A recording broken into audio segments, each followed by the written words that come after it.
Better get it in your soul, Charles Mingus. Okay, let's... Yeah, we have a bunch of... I don't know how to answer that, man.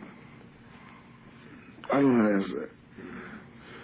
Because I don't know what the person that asked the question, I don't know what their impression of Art Tatum was. Yeah, well, you know, maybe they want to, the kind of thing you see in liner notes, you know, Art Tatum, blah, blah, blah, is one of the greatest musicians I know because, you know, that kind of thing.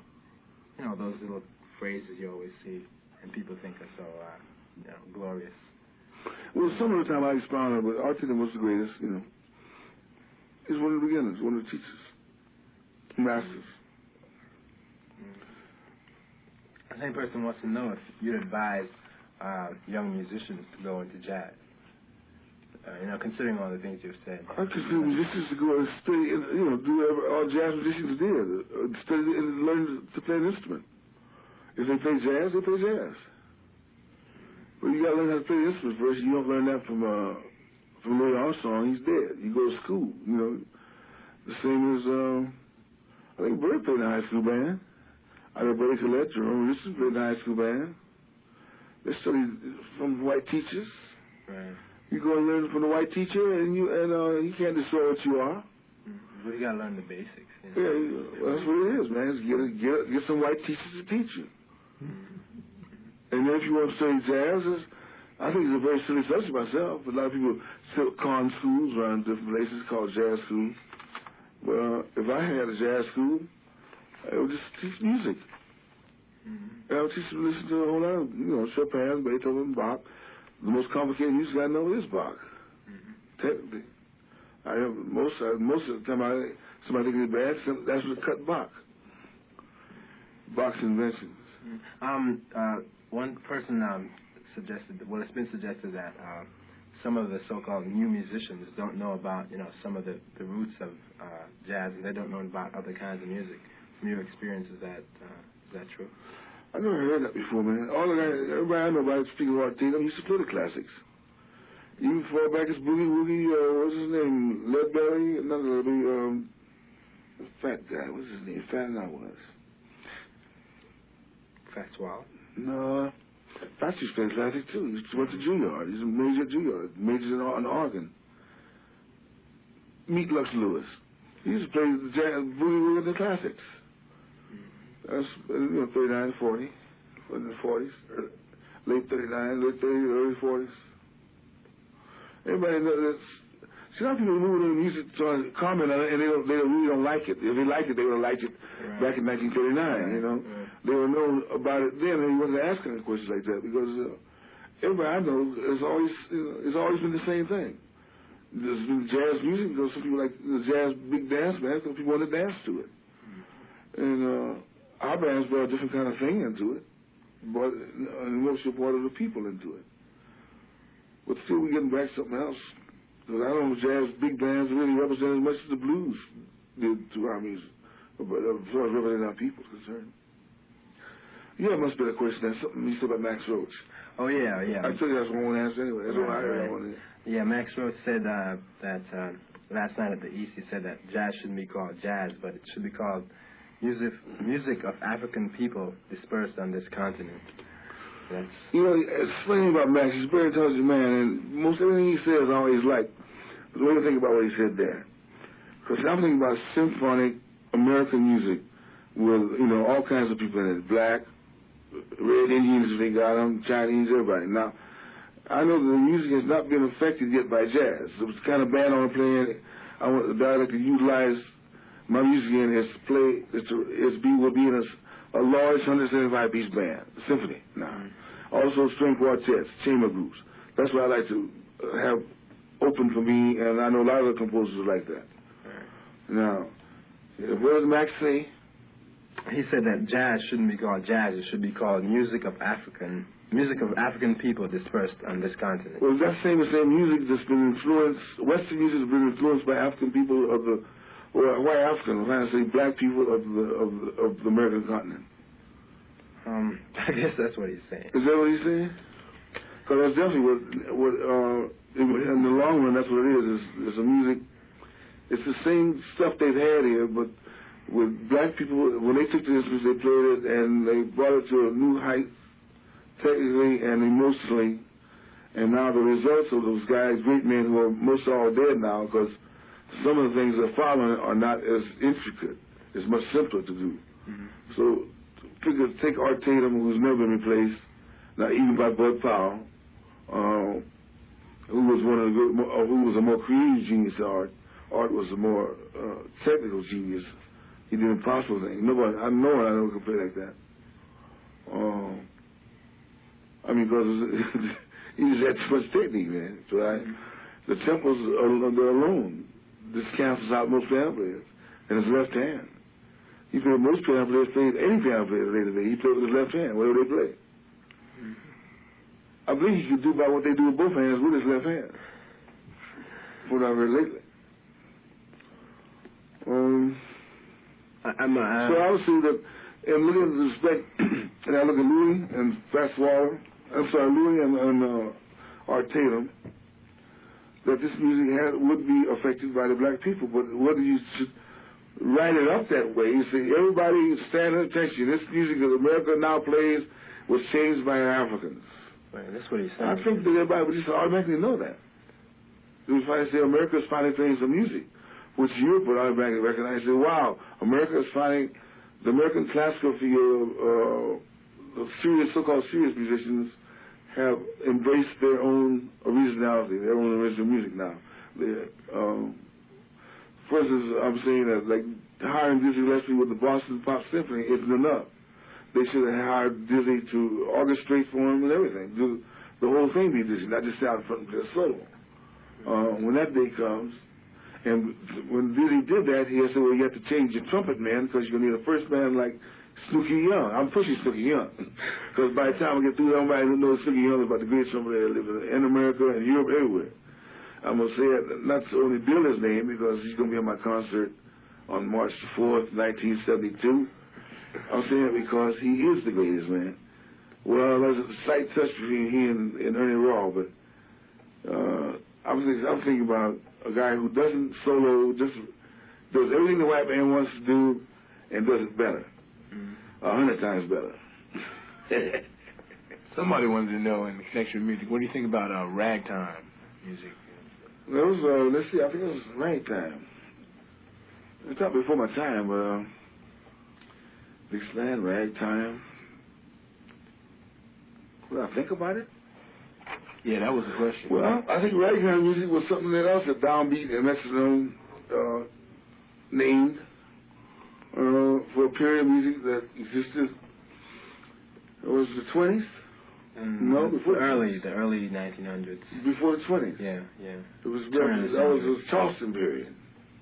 Well, I didn't get my history book with me, but it's just something somebody else labeled, like America labels things. But it was still jazz, probably. Yeah, it was an early form of jazz, Because all was New Orleans. What was it? I mean, who knows? I mean, there were guys in Kansas City playing, there were guys in, were there any black people in New York at the time when Louis and King Oliver was playing? Not at that time, no. Well, where did West Williams come from? Where did Duke Ellington was in Washington, D.C. Yeah, but you're talking about King Oliver, right? You're talking about around the turn of the century, that time. I mean, there's nobody up this who played at all. I didn't know about it. Nothing. In Boston? No black people had a horn in the mouth? Only King Oliver. No, I don't think so. I can't go for that, man. I don't think so, but... I know they tell me that they've got a whole lot of musicians hiding out that never even thought about going to jazz. They were too serious about what they felt someday that music would evolve to. Like, take a girl named Elaine Jones who plays percussion. She could play jazz drums, but she always wanted to be in symphonies and ballets and things. She finally got what she wanted.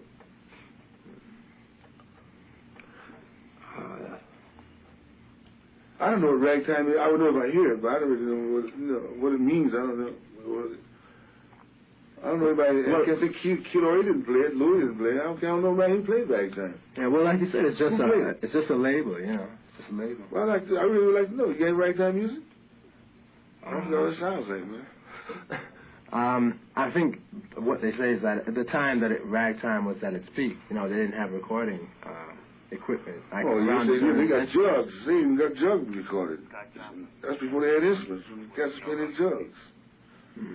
Tune them up with water, or whiskey, or wine. Just got a few ragtime names like Scott Joplin and Hubie Blake, early Hubie Blake. That's ragtime? Well, that's what the people who... Well, you know, it's all a matter of what you want to... You can call it anything you want to, you know. Was Hold That Tiger ragtime? Never heard that. You ever heard that? Hold that tiger. Hold that tiger. Oh. James Louis told me a joke about that tonight. Sure, it's funny, man. I couldn't tell on radio, man. Yeah, I was thinking about that. Oh, you heard? No, but I kind of figured. What else you know? We got quite a number of questions here. Somebody wanted to know, how did you meet Eric Dolphy? The first time I met Eric Dolphy was on the footsteps of the Musicians Union in Los Angeles, California, around 1944. We used to have a big band rehearsal with Lloyd Reese. There was, I think, Ernie Raw, Buddy Collette, Dexter Gordon. So just kind of names of people you might have heard of. We used to rehearse this big band. It was always a jazz workshop of a sort. And Eric wasn't old enough. He was showing the steps and listening. He was a music lover, first of all. But he was always very serious. But that's how I first met him. I was sitting on the steps at the Union Hall. Let me remind everyone you're listening to WKCR FM in New York, 89.9 on your dial and stereo.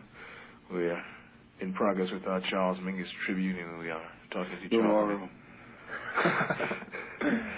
How did Dolphy, Dolphy's playing? Did you finish all the questions? Huh? Did you finish all those questions? Did I what? Finish all those questions? No, there's some more, but since we're talking about all about Dolphy. Okay, since we're talking about Dolphy, I just want to know, how did it affect what you were doing, and do you think it affected what happened afterward in jazz?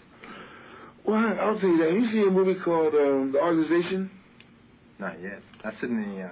I knew about this broadcast. I didn't know this. I thought I'd forget about this, but I knew this was gonna come up. I went to see this movie, and when they went to shoot at this cat, he's jumping over a fence.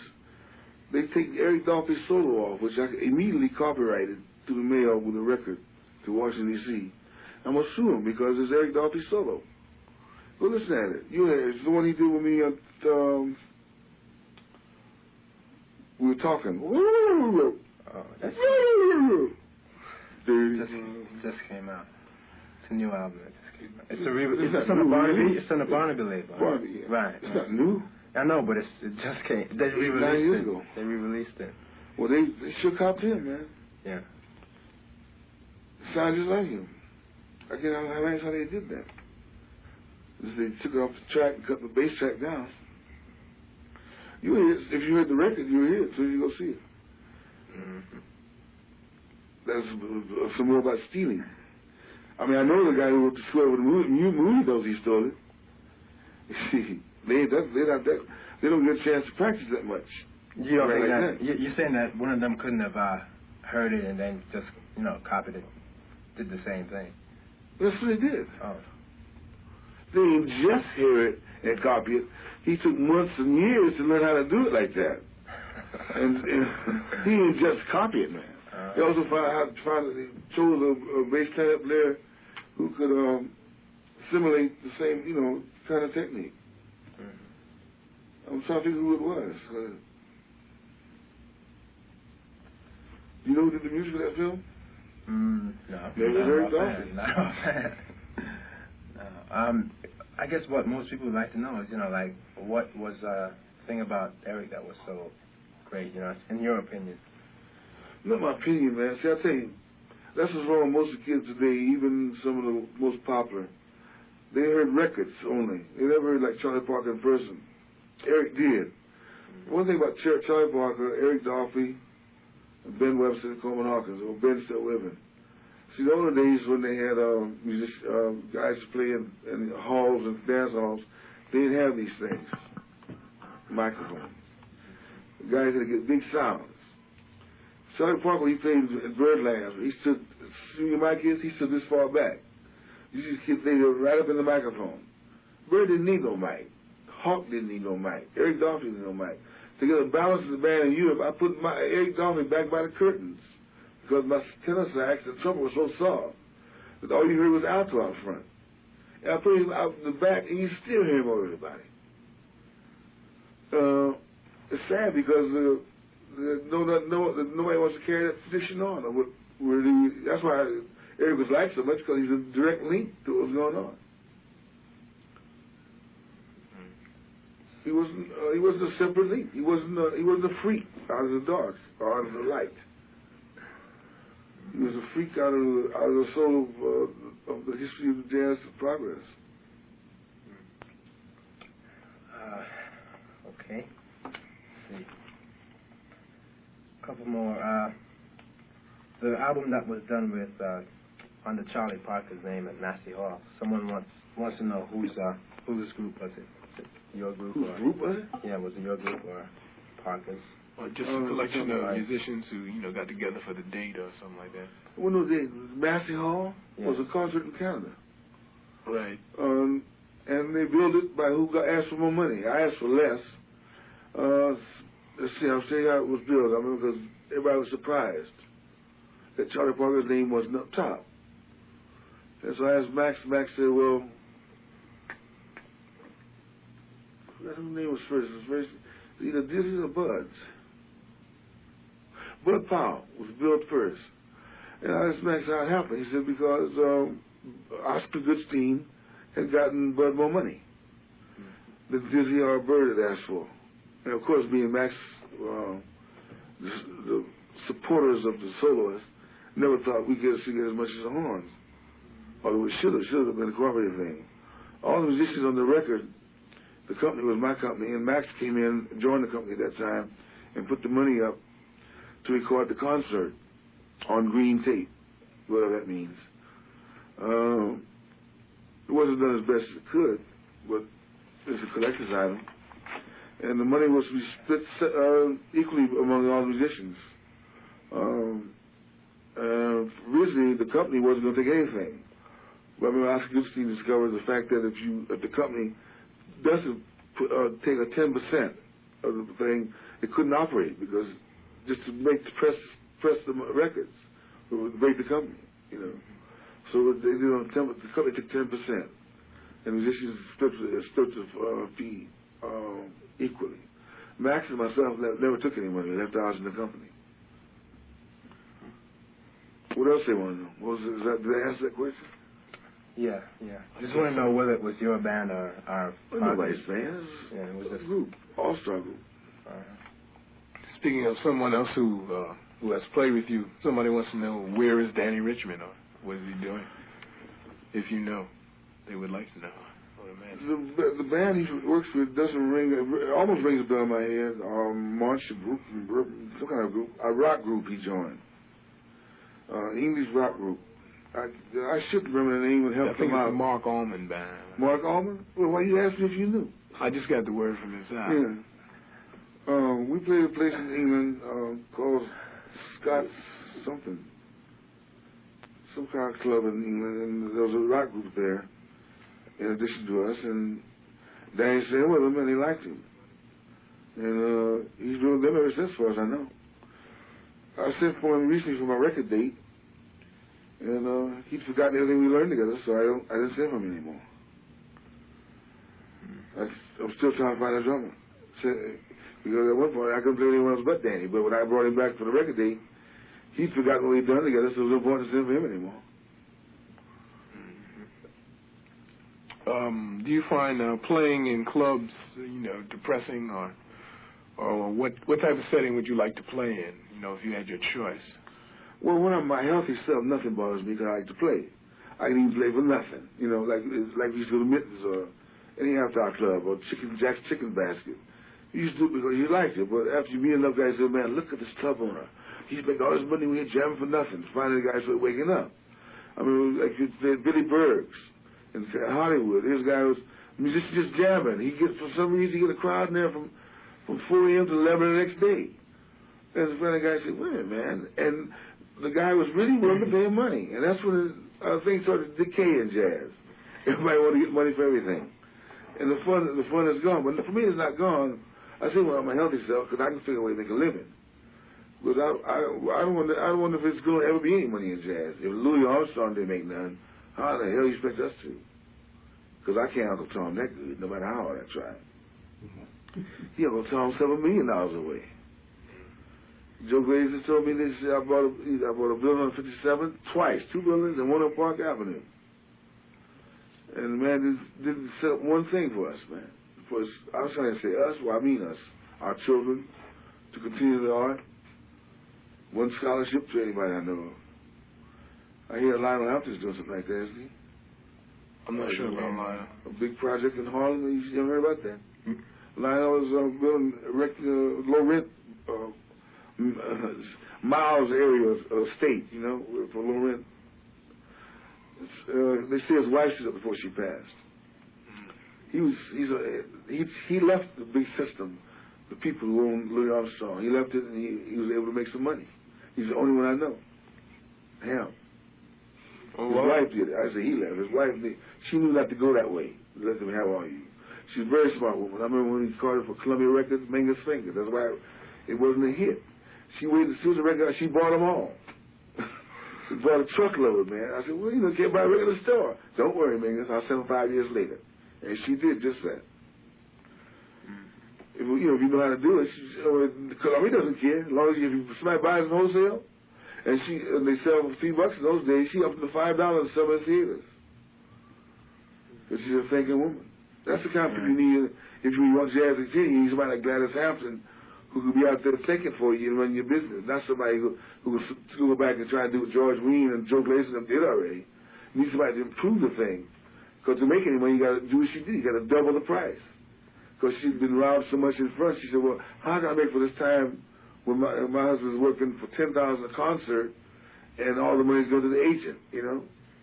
So she found ways to do it herself. There was another band that tried, Les Heights Band. He married a very wealthy Caucasian girl.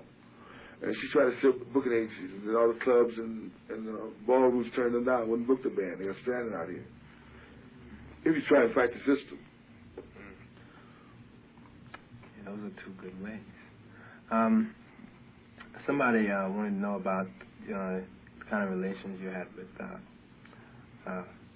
the Impulse label and Bob Thiel, you know. I don't think it was a label. I didn't know he had a label. Impulse? Yeah, the Impulse label. Oh, that's Bob right. Thiel, yeah. Oh, he didn't have Bob Impulse. That was, yeah, he was, but, you know, wasn't he the producer? That's ABC Paramount. Yeah, they didn't say, you know, that he had the label. They said, you know, what do you think about, you know, working with Bob Thiel?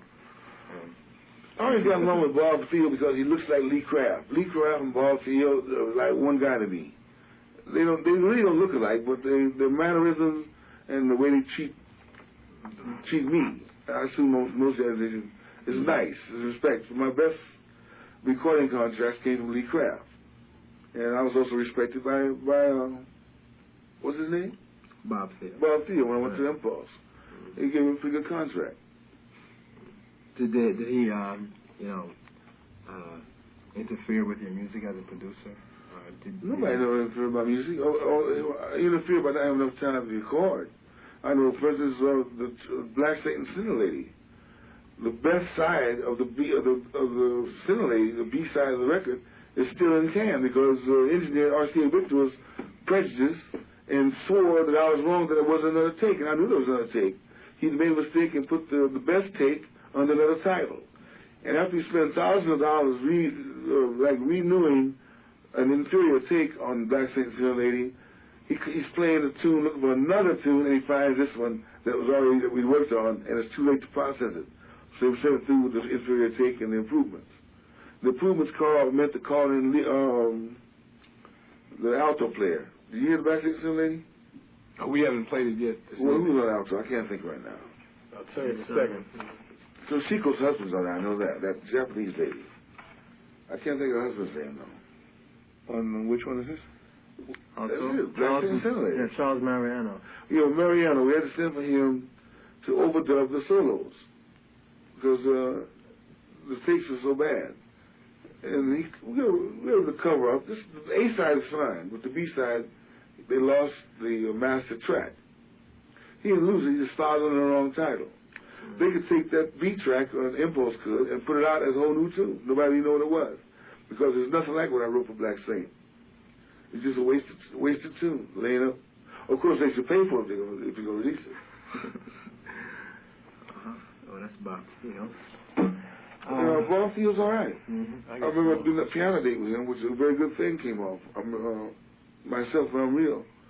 So to be able to play like that around him, that relaxed, he must have been all right. Mm-hmm. Isn't he, why would someone ask a question like that? About, well, I don't know, because Bob feels, I guess... Unless it's him himself asking that question. No, I don't think so. Yeah, I guess because he's such a famous producer, you know, they want to know what he was like people want to know about Tio Macero, what he's like, you know. Well, Nestor, they're all nice, you know, as far as I know. To do business with Erdogan is as nice as any. See, a guy used to work for Erdogan, not Erdogan, Armenian, a Greek name. He used to be in Colombia. I think I named him. See the one that did the album with Freddie Hubbard? Would you know the name? It's a weird name. I can't remember. There's two brothers, I know that. And one of them was bald head. Bald. He was in Columbia for many years. He's not there anymore. I see him every now and then. This is Thad Jones's band. I think he's with another company now. I can't remember that guy's name. They're only not nice. They can't discover anybody. And for instance, there's a whole new black movement in music that I'm sure that everybody's off on. I don't see none of those guys down at Rafi's or down at Pee Wee's, the Slave Kitchen, where the guys are jamming. So I'm wondering who they collecting, you know. I heard some very good players down there, bass, trumpet. So that's really blowing. I sit there and listen. It's so good I ain't want to play. Okay, another question is, what do you think of critics? Well, you just drop it. You mean critics, period, right? You mean critics for prize fighters? Should go in the ring. That explains why. Critics, all critics should do. They should have been what they're supposed to do. You can't because you can't find a guy announcing a baseball game. He's a baseball player. But critics aren't like that. They're the ones that want to be. Except I said they try to get prize fighters, guys who know the game. Well, I think the ones like who interview ballets, particularly the guy in the Times, he should be charged to go in, double price to go in. If he likes the thing, he should. If he's supposed to be a critic, then he should love it so much he should be willing to spend his money to get in. Everybody gets plays that's been wiped out on Broadway usually by critics. They come in and pan your play. Charge them bastards. But that's their job. I mean, that's what they're supposed to do. Say but well, if they're supposed to do it, don't give them free tickets. I like my music so much, I don't, well, I can't compare that. But, well, it's kind of, I can usually tie everything together. You know, I want to get paid for what I do, but I don't expect to get into somebody else's concert free because I play music. But critics should have to pay, man. I think they changed their whole attitude. They should stop giving them free tickets to anything. Includes music critics. You seem to have running war with certain music publications. Hmm? You seem to have an ongoing battle. I do? Well, that's what I was going to say, you know. Oh, you mean 20 years ago? I didn't even read a Downbeat magazine in 10 years, or none of those things. But I picked up one, somebody told me that there was one where I won some kind of, what do you call it? Critics Award. Something, they call it Hall of Fame or something. Right, that was in, I think, the last that you were Downbeat. Somebody told me that, so I picked up one, Sue picked up one and gave it to me. I didn't see anything. But I remembered that how those critics were, you know, and I used to offer to buy their paper, you know, to put it out right for them. So I could see prejudice. This is many years like Metronome, but you heard that don't exist. They used to write about literature style only. Right. So I called them for 10 hours from Ebony, and I said exposure. I said do exposure on you, and I give Uncle Tom and me and everything, come to bite me to death and all that. Because the guy they had writing for Ebony and the other magazine, which is that? Ebony and Jet. He wouldn't do very much. They're supposed to have a new guy now that's kind of a little, you know, wild, younger, a little wilder. But I remember this album mentioned completely without mentioning one black man for a whole year. You know? And everything he had to say about black music was complete, you know, a drag. Yeah, negative. Yeah. They were about to make Dave Brubeck, Miniature Sound, which is all right if you call it white jazz, like Stan Kitten says. What white jazz means white sex, I guess, because jazz means sex, don't it? It means to hump. Yeah. So it means humping, yeah, hump. So if you're humping, so it'll be white humps and black humps. And so two different kind of humps. Yeah. Let's see, what else? What else do we have here? What do you think of Coltrane's contribution to music? You know, yeah, another question there. What I think about, you didn't read it yet, but it was about what do I think, you quit the questions, right? Mm-hmm. Because it was about Sun Ra. Yeah, there's one about Sun Ra and Ornette Coleman. And this may sound funny, man, but I never heard John Coltrane or Sun Ra. So I can't really comment. Because I was in a cave for 6 years. Now, I heard John Coltrane after that with Miles Davis.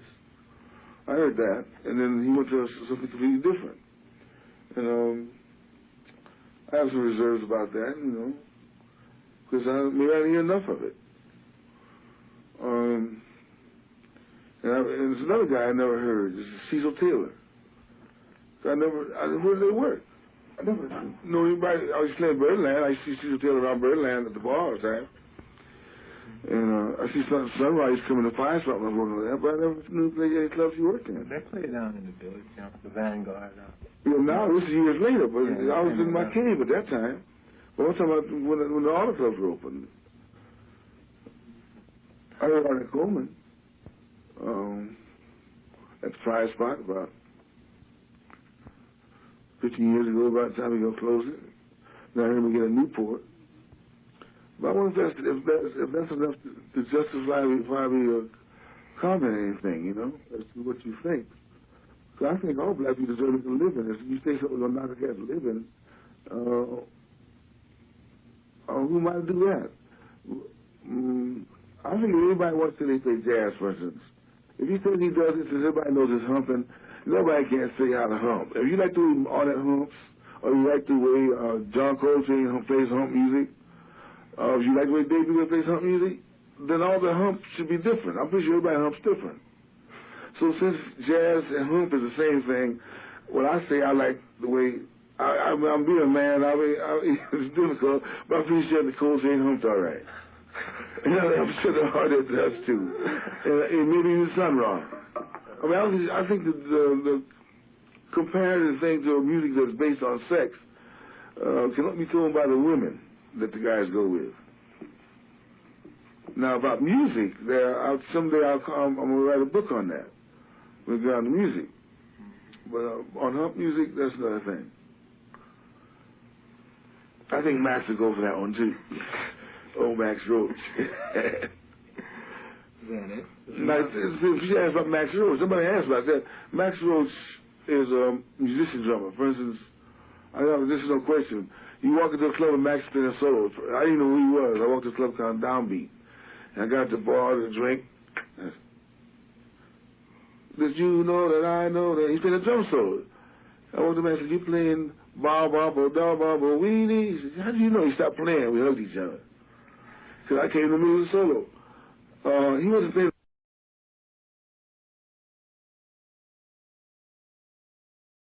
You shooting, right? I'm trying to tell you, like, see, I ain't no education, Tommy.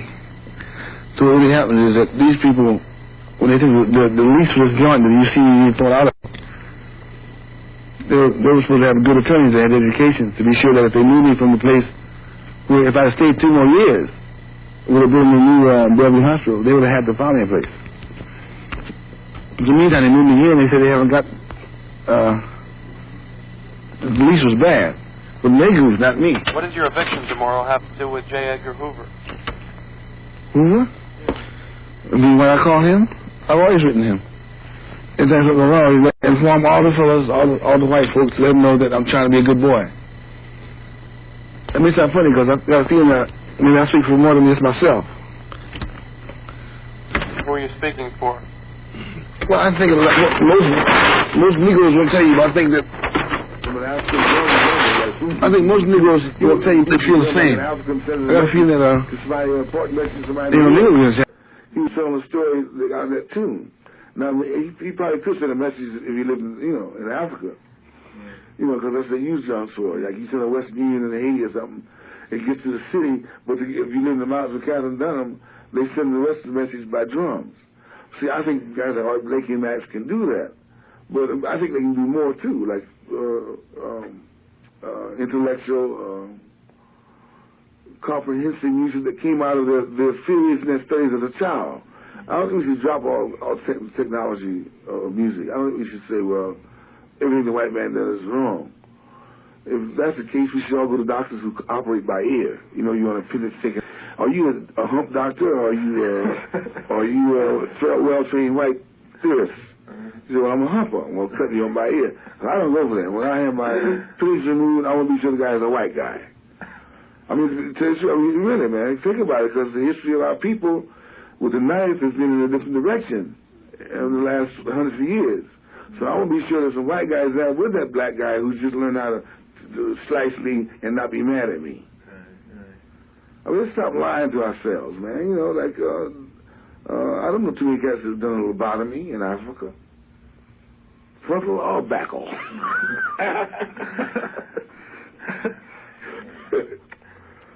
So we got, I guess, you got any more? I'm saying about jazz, man. Let's get off the crap about us and being super.